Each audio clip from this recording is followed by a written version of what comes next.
अध्याय 11 विश्वरूप दर्शन योग। भगवान के विराट रूप के दर्शन का योग। भगवत गीता अध्याय 11 श्लोक 1।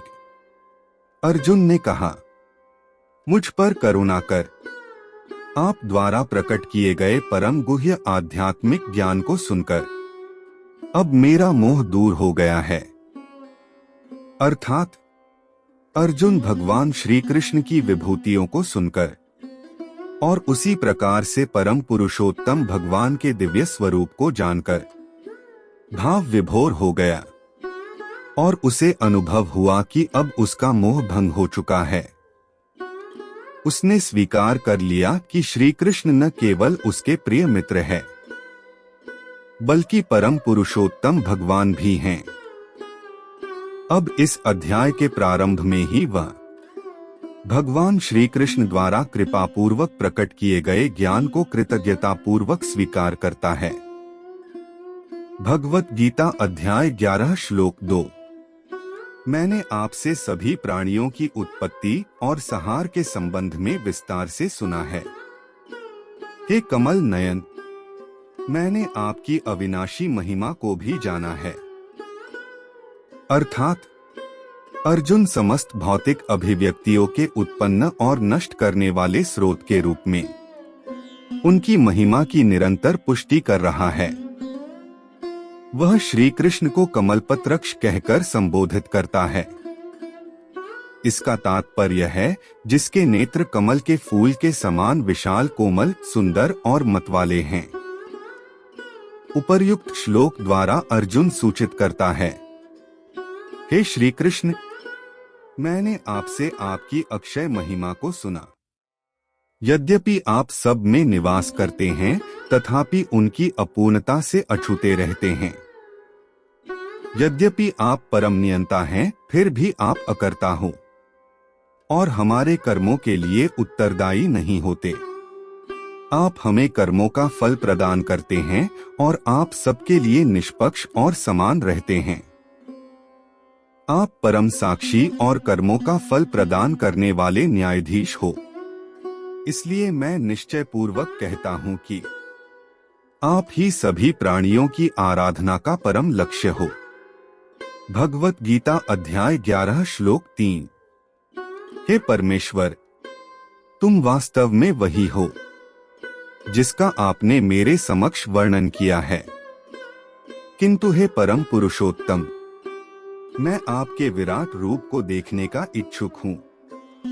अर्थात अर्जुन ने श्री कृष्ण को पुरुषोत्तम कहकर संबोधित किया है क्योंकि कोई और उनके समान नहीं है।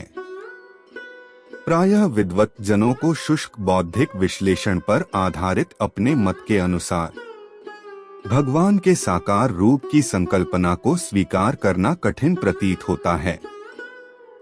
वे भगवान को केवल निराकार ज्योति प्रकाश के रूप में अनुभव करते हैं और उसे गुण, धर्म, विशेषता और लीला रहित मानते हैं।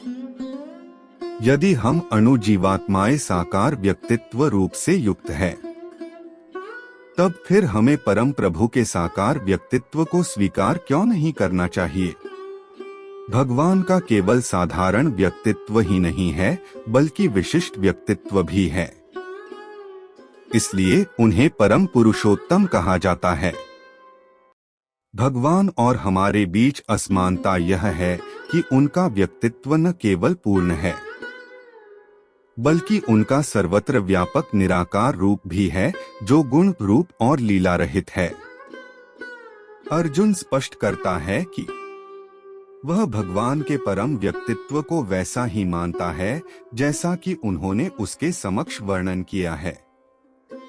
वह उनके साकार रूप पर विश्वास करता है किंतु फिर भी उनके सभी ऐश्वर्यों से परिपूर्ण अर्थात विराट विश्वरूप को देखने की इच्छा व्यक्त करता है। वह उसे स्वयं अपनी आंखों से देखना चाहता है। भगवत गीता अध्याय 11 श्लोक 4। आप सभी अप्रकट शक्ति के स्वामी हैं भगवन। यदि आप यह सोचते हैं कि मैं इसे देखने में समर्थ हूं तब मुझे अपना अविनाशी विराट स्वरूप दिखाने की कृपा करें। अर्थात पिछले श्लोक में अर्जुन ने परमेश्वर का दिव्य स्वरूप देखने की इच्छा व्यक्त की थी। अब वह उनकी स्वीकृति प्राप्त करने की इच्छा से कहता है कि हे योगेश्वर, मैंने अपनी इच्छा व्यक्त कर दी है। यदि आप मुझे सुयोग्य पात्र मानते हो तो कृपया मुझे अपना विराट रूप दिखाएं और मुझे अपना योग ऐश्वर्य, रहस्यमय ऐश्वर्य भी दिखाएं। योग जीवात्मा को परमात्मा से जोड़ने का विज्ञान है और जो इसका पालन करते हैं उन्हें योगी कहा जाता है। पिछले 10वें अध्याय के 17वें श्लोक में अर्जुन ने भगवान को योगी कहकर संबोधित किया था, जिसका अर्थ योग का स्वामी है। लेकिन अब उसने अपने संबोधन को योगेश्वर में परिवर्तित कर दिया, क्योंकि वह कृष्ण भगवान के प्रति अपनी श्रद्धा को बढ़ाना चाहता है। भगवत गीता अध्याय 11 श्लोक 5। परमेश्वर ने कहा, हे पार्थ, अब तुम मेरे सैकड़ों और हजारों अद्भुत दिव्य रूपों को विभिन्न आकारों और बहुरंगी रूपों में देखो। अर्थात अर्जुन की प्रार्थना सुनकर श्री कृष्ण अब उससे कहते हैं कि मेरे इस दिव्य विश्वरूप या सार्वभौमिक रूप को देखो। उन्होंने पश्य शब्द का प्रयोग किया है, जिसका अर्थ देखना है, और जो यह इंगित करता है कि अर्जुन को ध्यान देना चाहिए। यद्यपि भगवान का रूप एक ही है, किंतु इसकी असंख्य विशेषताएं हैं। तथापि यह बहुसंख्यक आकारों के असंख्य स्वरूपों और विविध रंगों से परिपूर्ण है। श्री कृष्ण ने शतशोथ सहस्रशः वाक्यांश का प्रयोग यह विदित कराने के लिए किया है कि वे असंख्य स्वरूपों, आकारों और बहुरंगी रूपों में विद्यमान रहते हैं। अर्जुन को यह कहने के पश्चात कि मेरे विश्वरूप को अनंत आकारों और रंगों में देखो, अब श्री कृष्ण अर्जुन को कहते हैं कि स्वर्ग के देवताओं और दूसरे अन्य आश्चर्यों को अब मेरे विराट शरीर में देखो। भगवत गीता अध्याय 11 श्लोक 6। हे भरतवंशी, लो अब आदिति के 12 पुत्रों, 8 वसुओं, 11 रुद्रों, 2 अश्विनी कुमारों और उसी प्रकार से 49 मरुतों और पहले कभी न प्रकट हुए अन्य आश्चर्यों को मुझ में देखो। अर्थात भगवान के विश्वरूप में केवल पृथ्वी पर विद्यमान आश्चर्य ही सम्मिलित नहीं हैं, अपितु अन्य उच्च लोकों के आश्चर्य जिन्हें कभी एक साथ इस प्रकार से न देखा गया हो भी सम्मिलित हैं। वे आगे बताते हैं कि स्वर्ग के सभी देवता उनके दिव्य स्वरूप का छोटा सा अंश है। उन्होंने अपने भीतर 12 आदित्यों, 8 वसुओं, 11 रुद्रों, 2 अश्विनी कुमार और उसी प्रकार 49 मरुत दिखाए। आदिति के 12 पुत्रों के नाम धाता, मित्र, अर्यमा, शकरा, वरुण, अंश, भाग, विवस्वान, पूषा, सविता, त्वष्टा और वामन हैं। 8 वसुओं का नाम दारा, ध्रुव, सोम, आह, अनिला, अनला, प्रत्युष और प्रभास हैं। 11 रुद्रों में हारा, बहुरूपा, त्रयंबका, अपराजिता, वृषकपि, शंभु, कपाड़ी, रायवता, मृगाव्याध, सर्वा और कपाली हैं। 2 जुड़वा जन्मे अश्विनी कुमार भगवान के वैद्य हैं। भगवत गीता अध्याय 11 श्लोक 7। हे अर्जुन, सभी चर और अचर सहित समस्त ब्रह्मांडों को एक साथ मेरे विश्वरूप में देखो। इसके अतिरिक्त तुम कुछ और भी देखना चाहो तो वह सब मेरे विश्वव्यापी रूप में देखो। अर्थात श्री कृष्ण से उनका विराट स्वरूप देखने का निर्देश सुनकर अर्जुन आश्चर्य में पड़ जाता है कि वह इसे कहां से देखे। इसलिए श्री कृष्ण कहते हैं वह इन्हें उनके इस परम विशिष्ट शरीर में देखे, जहां वह सभी ब्रह्मांडों को उनके चर और अचर अस्तित्वों सहित देख सकता है। वह समस्त अस्तित्वों और पूर्व में घटित और उसी प्रकार से भविष्य में घटित होने वाली घटनाओं को भी देख सकता है।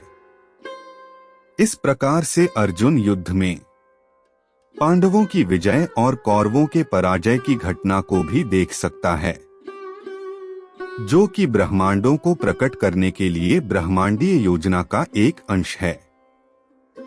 भगवत गीता अध्याय 11 श्लोक 8।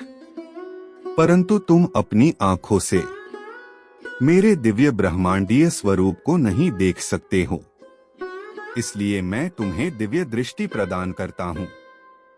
अब मेरी दिव्य विभूतियों को देखो। अर्थात जब परम प्रभु संसार में अवतरित होते हैं तब उनके दो रूप होते हैं, एक भौतिक स्वरूप जिसे भौतिक आंखों से देखा जा सकता है और दूसरा दिव्य रूप जिसे दिव्य दृष्टि से देखा जा सकता है। इस प्रकार से मनुष्य उन्हें पृथ्वी पर अवतार के रूप देखते तो हैं, किंतु वे केवल उनका शारीरिक रूप देखते हैं, क्योंकि भगवान के दिव्य रूप को उनकी प्राकृत आंखें नहीं देख सकती।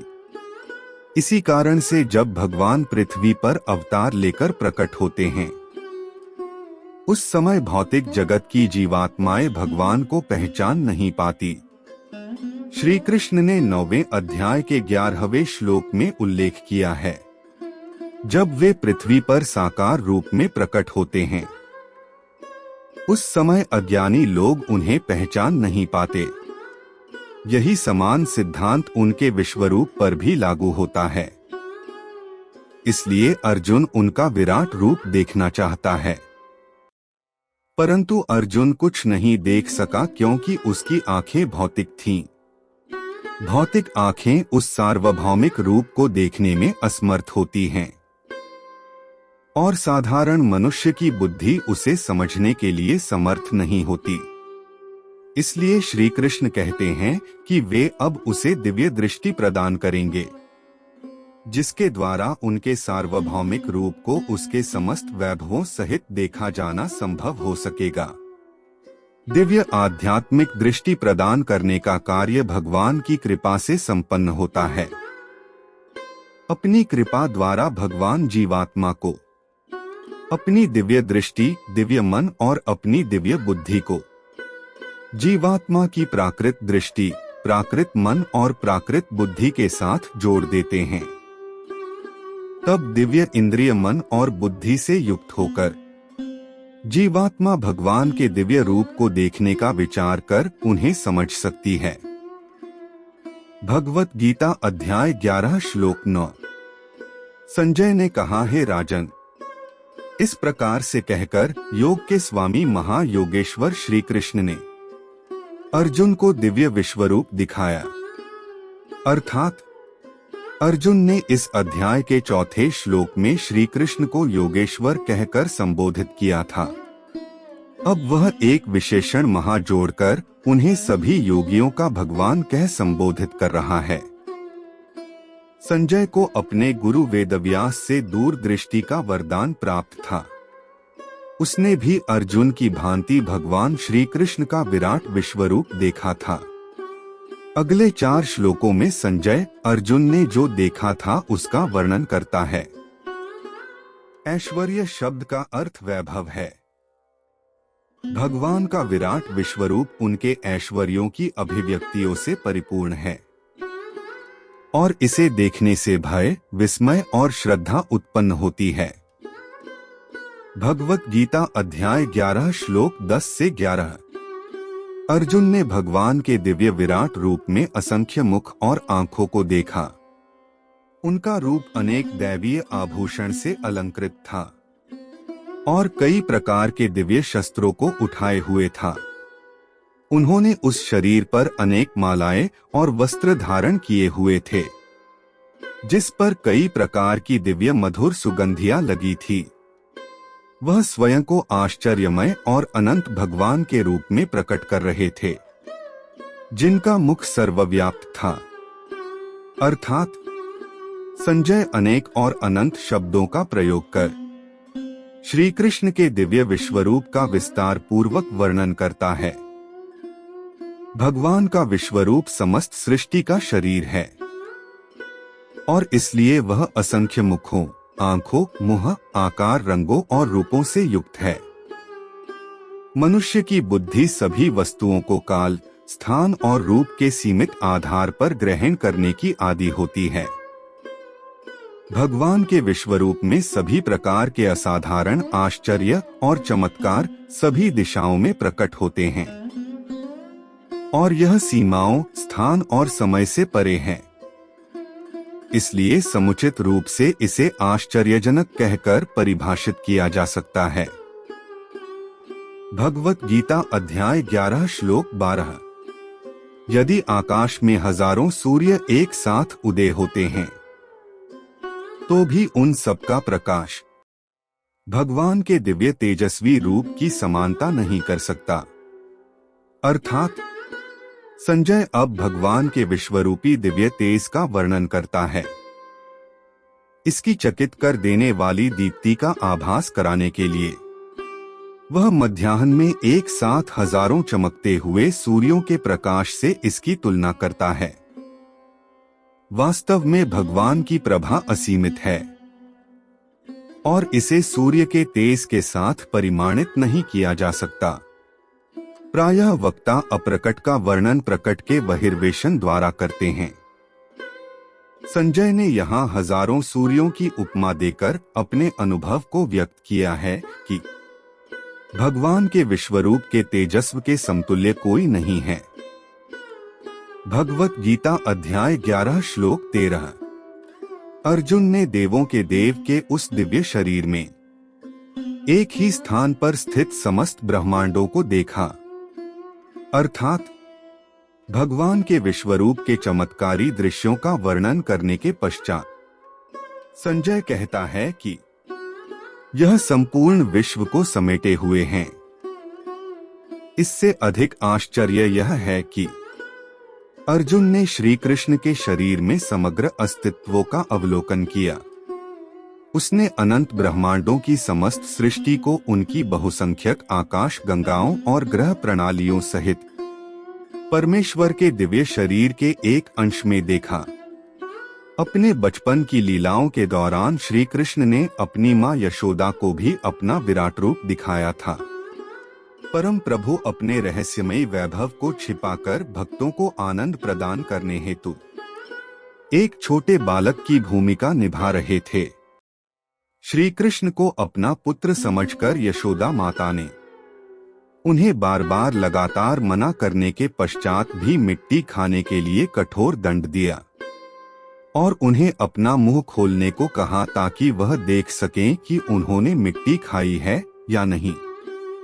किंतु उस समय वह आश्चर्यचकित रह गईं जब श्री कृष्ण ने अपनी योगमाया शक्ति द्वारा अपना मुंह खोलकर उसे अपने विराट रूप का दर्शन कराया। यशोदा छोटे से बालक के मुंह में असंख्य आश्चर्यों और वैभवों को देखकर बेसुध हो गईं। इस आश्चर्यजनक दृश्य के अवलोकन से वशीभूत होकर वह मूर्छित हो गईं और श्री कृष्ण के छूने से वह अपनी सामान्यावस्था में लौटी। जिस विराट रूप को श्री कृष्ण ने माता यशोदा को दिखाया था उसी रूप को वह अपने प्रिय मित्र अर्जुन के समक्ष प्रकट करते हैं। अब संजय श्री कृष्ण के विराट रूप के संबंध में अर्जुन की प्रतिक्रिया का वर्णन करेंगे। भगवत गीता अध्याय 11 श्लोक 14।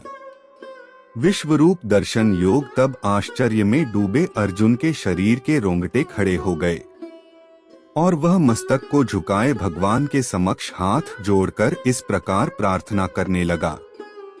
अर्थात सांसें रोक देने वाले उस दृश्य को श्रद्धा के साथ देखकर अर्जुन विस्मय के साथ अवाक रह गया।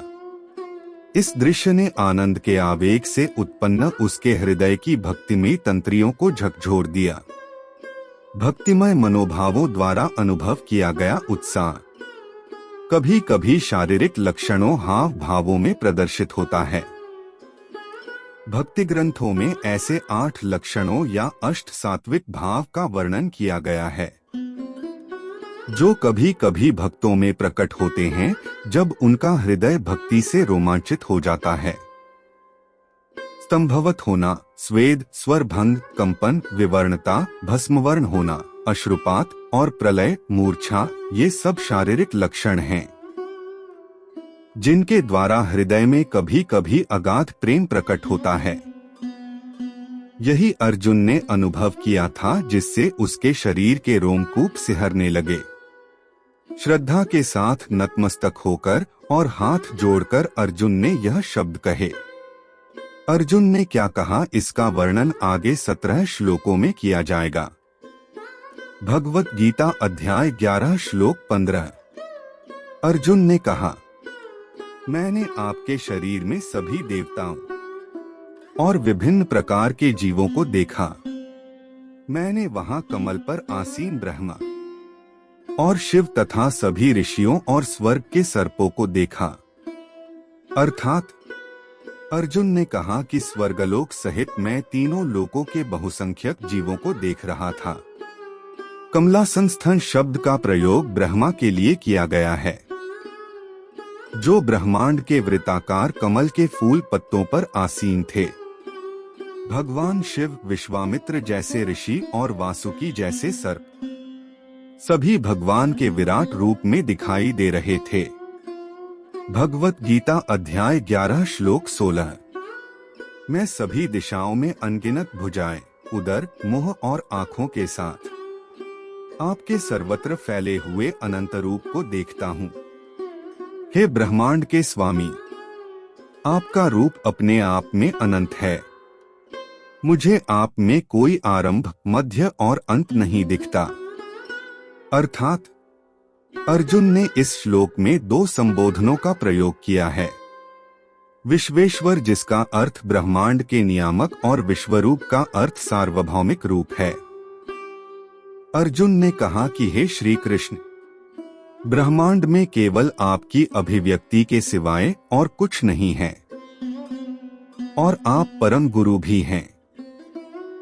आगे फिर वह अनुभव किए गए उस विश्वरूप की भव्यता के संबंध में अपनी अनुभूति को प्रकट करने के लिए कहता है कि वह जिस ओर भी देखता है वह उस रूप की अभिव्यक्तियों के अंत का कोई निर्णय नहीं कर पाता, क्योंकि उसे उसका आरंभ नहीं मिलता है। जब वह उस रूप का आरंभ खोजना चाहता है तो वह उसे पाने में सफल नहीं होता। जब वह मध्य में देखना चाहता है तो वह पुनः निष्फल रहता है, और जब वह अंत पाना चाहता है तो अपने समक्ष प्रकट परिदृश्य की कोई सीमा नहीं देख पाता। भगवत गीता अध्याय 11 श्लोक 17। विश्वरूप दर्शन योग में मुकुट से सुशोभित चक्र और गदा से सुसज्जित शस्त्रों के साथ सर्वत्र दीप्तिमान लोक के रूप में आपके रूप को देख रहा हूँ। इस चमचमाती अग्नि में आपके तेज को देख पाना कठिन है, जो सभी दिशाओं से प्रस्फुटित होने वाले सूर्य के प्रकाश की भांति है। अर्थात प्राकृत आंखों से किसी अति दीप्तिमान वस्तु को देखने से आंखें चुंधिया जाती हैं। अर्जुन के समक्ष हजारों चमकते सूर्यों से अधिक दीप्तिमान विश्वरूप था। यह ठीक उसी प्रकार था जिस प्रकार सूर्य के प्रकाश में आंखें चुंधिया जाती हैं। उस विराट विश्वरूप को अर्जुन इसलिए देख सका क्योंकि उसे भगवान से दिव्य आंखें प्राप्त हुई थी। उस सार्वभौमिक रूप के भीतर अर्जुन ने 4 भुजाओं वाले विष्णु रूप को 4 प्रसिद्ध प्रतीकों गदा, चक्र, शंख और कमल के पुष्प सहित देखा। भगवत गीता अध्याय 11 श्लोक 18। मैं आपको परम अविनाशी मानता हूँ। आप ही धार्मिक ग्रंथों द्वारा ज्ञात होने वाले परम सत्य हो। आप समस्त सृष्टि के परम आधार हो और सनातन धर्म के नित्य पालक, रक्षक और अविनाशी परम प्रभु हो। अर्थात अर्जुन ने कहा कि वह श्री कृष्ण की संप्रभुता की स्थिति को परम प्रभु के रूप में स्वीकार करता है।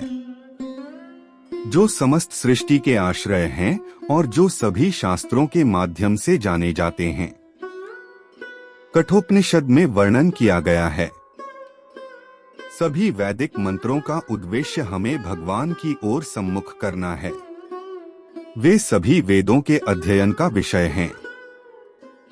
श्रीमद् भागवतम में वर्णन है, वैदिक ज्ञान का उद्देश्य भगवान को पाना है। सभी प्रकार के यज्ञ और तपस्याएं उन्हें प्रसन्न करने के लिए की जाती हैं। अर्जुन अपना अनुभव व्यक्त करते हुए कहता है कि उसके समक्ष खड़े भगवान का साकार रूप उस परम सत्य के समान है, जो समस्त वैदिक ज्ञान का विषय है। भगवत गीता अध्याय 11 श्लोक 19। आप आदि, मध्य और अंत से रहित हैं और आपकी शक्तियों का कोई अंत नहीं है। सूर्य और चंद्रमा आपके नेत्र हैं और अग्नि आपके मुख के तेज के समान है, और मैं आपके तेज से समस्त ब्रह्मांड को जलते देख रहा हूं। अर्थात 16वें श्लोक में अर्जुन ने कहा था कि भगवान का रूप आदि, मध्य और अंत रहित है। अब जो कुछ उसने देखा उससे उत्साहित होकर वह केवल 3 श्लोकों के पश्चात पुनः इसे दोहराता है।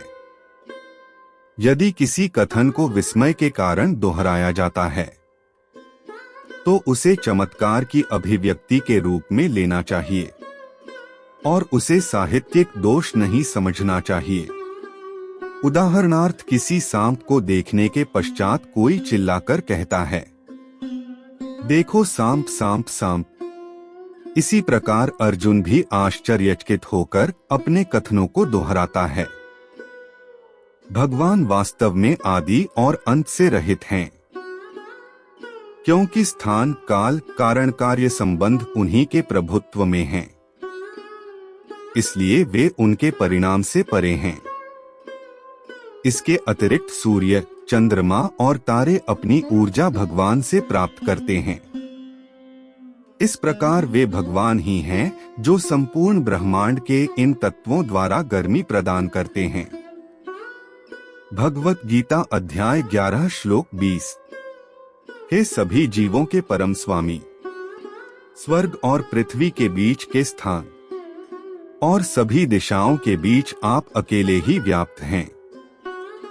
मैंने देखा है कि आपके अद्भुत और भयानक रूप को देखकर तीनों लोग भय से कांप रहे हैं।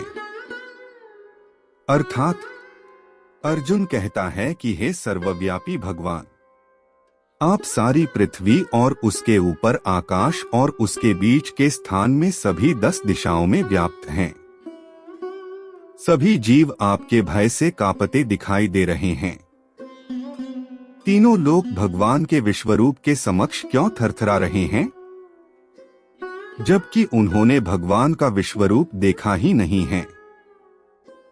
सभी उसका पालन करने के लिए बाध्य हो रहे हैं। अर्जुन कहता है कि सभी भगवान के नियम के भय से कार्य कर रहे हैं। उनकी आज्ञाएं अटल हैं और सभी उनका पालन करने के लिए बाध्य होते हैं। संसार का कार्य कर्म के नियमों के अधीन होता है। हम जो भी कर्म करते हैं उससे हमारे कर्मफल संचित होते हैं। कर्म के नियमों के समान असंख्य नियम अस्तित्व में हैं। कई वैज्ञानिक जीवन निर्वाह के लिए खोज और आविष्कार करते हुए भौतिक सिद्धांत बनाते हैं, किंतु वह नियम नहीं बना सकते। भगवान सर्वोच्च विधि निर्माता है और सभी उसके नियमों के प्रभुत्व के अधीन हैं। भगवत गीता अध्याय 11 श्लोक 21। स्वर्ग के सभी देवता आप में प्रवेश होकर आपकी शरण ग्रहण कर रहे हैं और कुछ भय से हाथ जोड़कर आपकी स्तुति कर रहे हैं। महर्षि और सिद्धजन पवित्र स्रोतों का पाठ कर और अनेक प्रार्थनाओं के साथ आपकी स्तुति कर रहे हैं। अर्थात अर्जुन ने यहाँ श्री कृष्ण के काल रूप को देखा। अर्थात उन्हें सब कालों के भक्षण के रूप में देखा। कालचक्र का विकराल रूप देवताओं सहित शक्तिशाली योद्धाओं का भी संहार कर देता है। अर्जुन ने विश्वरूप के समक्ष हाथ जोड़ते हुए उन्हें भगवान के काल रूप में प्रवेश करते हुए देखा। उसी समय उसने ऋषियों और पुण्यात्माओं को भगवान का चिंतन गान के साथ स्तुति करते हुए देखा। भगवत गीता अध्याय 11 श्लोक 22। रुद्र, आदित्य, वसु, साध्यगण, विश्वदेव, दोनों अश्विनी कुमार, मरुत, पित्तर, गंधर्व, यक्ष, असुर तथा सभी सिद्धजन आपको आश्चर्य से देख रहे हैं।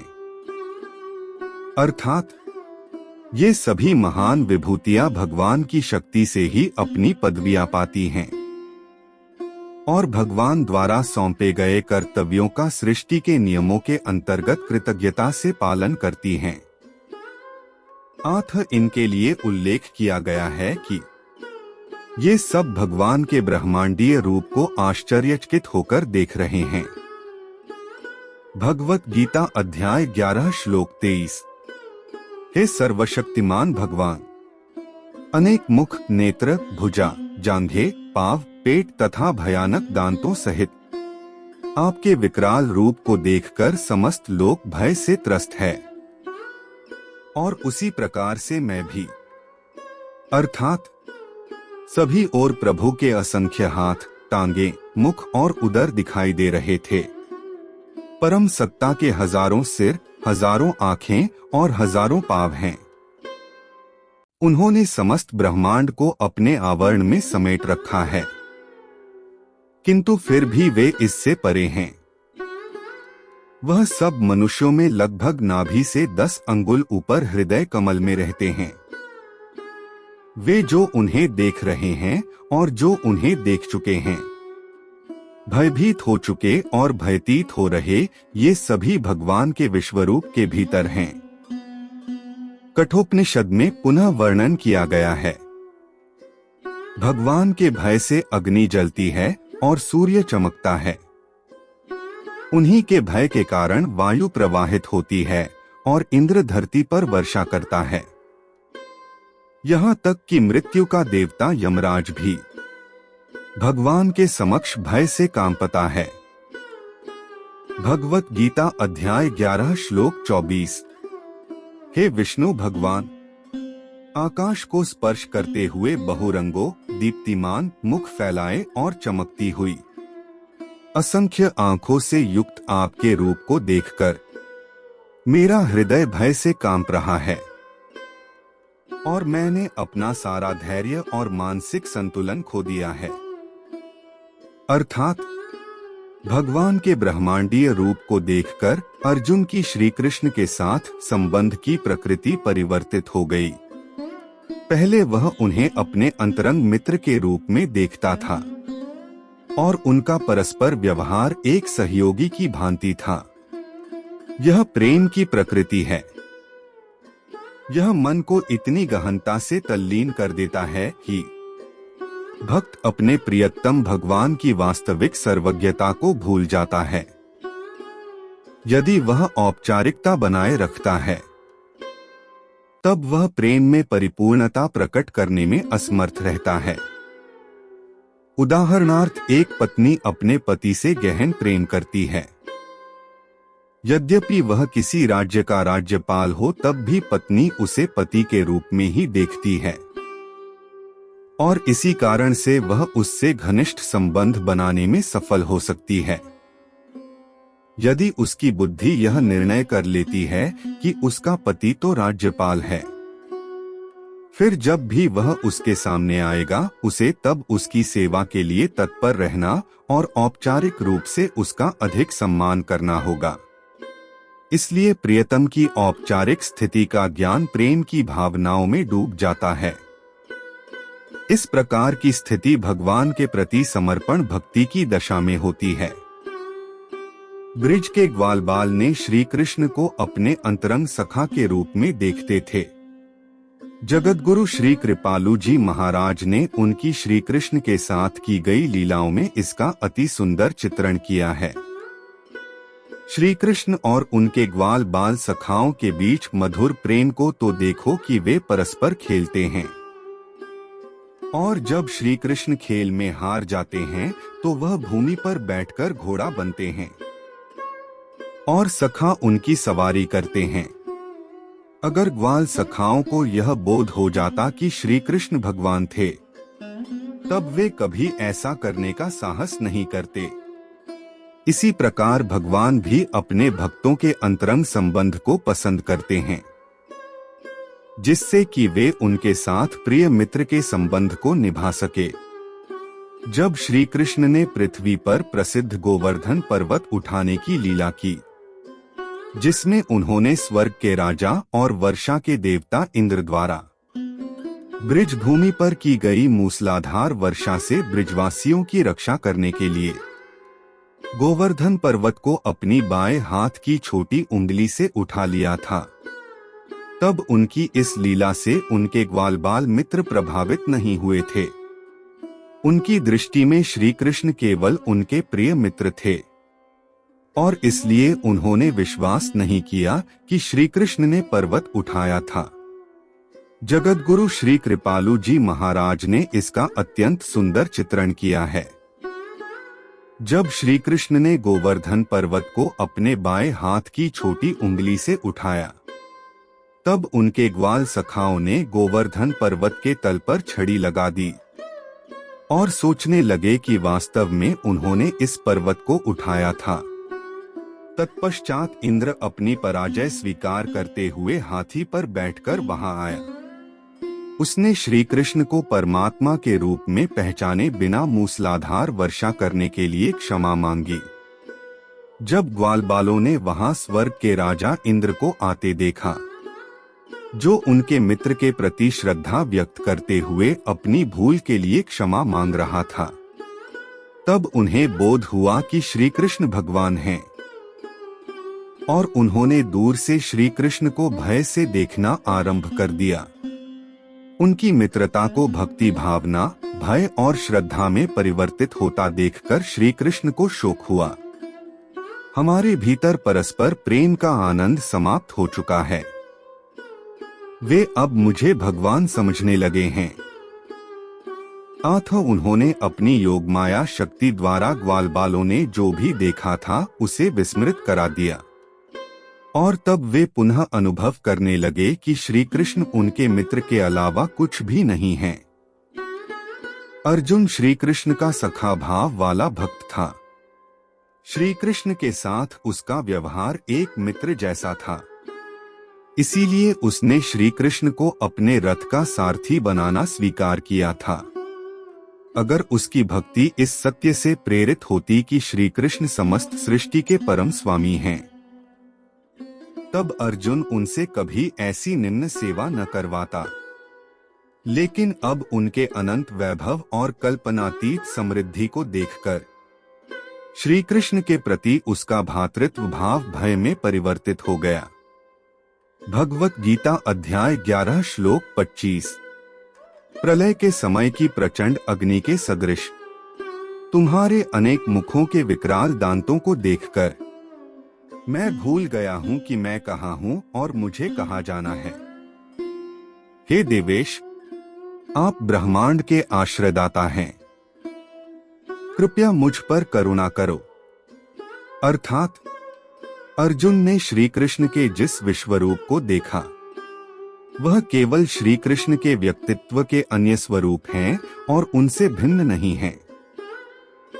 अनेक अद्भुत और आश्चर्यजनक भगवान की अभिव्यक्तियों को देखकर अर्जुन अब भयभीत हो जाता है और सोचने लगता है कि श्री कृष्ण उस पर क्रोधित है। इसलिए वह उनसे करुणा करने की प्रार्थना करता है। भगवत गीता अध्याय 11 श्लोक 26 से 27। मैं धृतराष्ट्र के सभी पुत्रों और उनके सहयोगी राजाओं को, भीष्म, द्रोणाचार्य, कर्ण तथा हमारे पक्ष के सेना नायकों को आपके विकराल मुख में प्रवेश करता देख रहा हूँ। इनमें से कुछ के सिरों को मैं आपके विकराल दांतों के बीच पिसता हुआ देख रहा हूँ। अर्थात इस श्लोक में अर्जुन इसका उल्लेख करता है कि भगवान के दांत कैसे हैं, और पिछले श्लोक में भी इसी प्रकार से किया। हम अपने दांतों से भोजन को चबाते हैं। भगवान के दांत उनकी संहार करने की शक्ति है, जो समय के काल चक्र के रूप में सबको चबाकर मृत्यु का ग्रास बनाती है। अमेरिका के कवि H.W. लोंगफेलो ने अपनी कविता में लिखा है, यद्यपि भगवान की चक्कियां दांत धीरे धीरे पीसती हैं, लेकिन वे अत्यधिक छोटा छोटा पीसती हैं। यद्यपि वे धैर्य के साथ खड़े होकर प्रतीक्षा करते हैं, किंतु वे सुनिश्चित रूप से सबको पीसते हैं।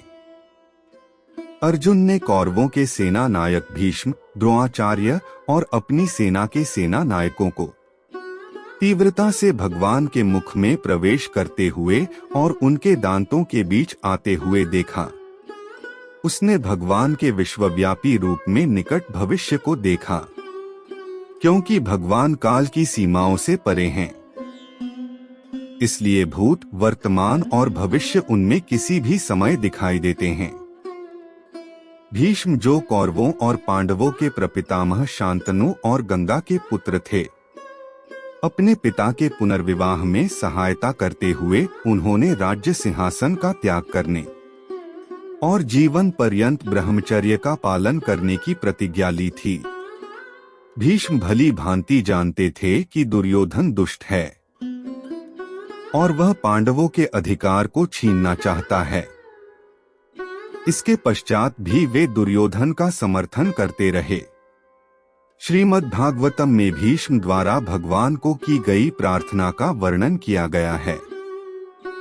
जब वे अपने जीवन के अंतिम समय बाणों की शैया पर लेटे हुए थे, मेरा मन अर्जुन के प्रिय मित्र श्री कृष्ण में एकाग्र हो जाए, जो अपने मित्र के आग्रह पर तुरंत ही पांडव सेना और कौरव सेना के मध्य रथ ले आए और वहां स्थित होकर जिन्होंने केवल अपनी दृष्टि से ही शत्रु पक्ष के सेना नायकों की आयु छीन ली, उन पार्थ सखा के चरणों में मेरी प्रीति बनी रहे।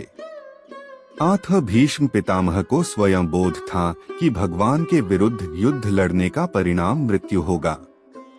द्रोणाचार्य कौरवों और पांडवों को सैन्य शिक्षा प्रदान करने वाले गुरु थे। वे इतने निष्पक्ष थे कि उन्होंने अपने पुत्र अश्वत्थामा की अपेक्षा अर्जुन को युद्धकला में अधिक निपुण किया, किंतु उन्होंने विवशतापूर्वक दुर्योधन का पक्ष लिया, क्योंकि वे अपने जीवनयापन के लिए आर्थिक रूप से उस पर निर्भर थे। इसलिए द्रोणाचार्य ने भी युद्ध में मरने का निश्चय किया। उन्हें बोध था कि अपने भाग्य के अनुसार वे युद्ध में मृत्यु को प्राप्त होंगे। कर्ण दुर्योधन का अंतरंग मित्र था और इसलिए उसने कौरवों के पक्ष में युद्ध लड़ा। उसमें भी महानायकों जैसे गुण थे। जब श्री कृष्ण ने यह रहस्योद्घाटन किया कि वह कुंती का ज्येष्ठ पुत्र है और पांडव वास्तव में उसके भाई हैं, उसने श्री कृष्ण से कहा कि वे युधिष्ठिर को इस रहस्य के संबंध में कुछ न बताएं, क्योंकि वह मेरा वध करवाने के प्रयास को रोककर युद्ध में पराजित हो जाएगा। यद्यपि उसने युद्ध में दुर्योधन का पक्ष लिया था, किंतु उसे भी यह ज्ञान था कि उसकी नीति के अनुसार उसे भी युद्ध में वीरगति प्राप्त होगी।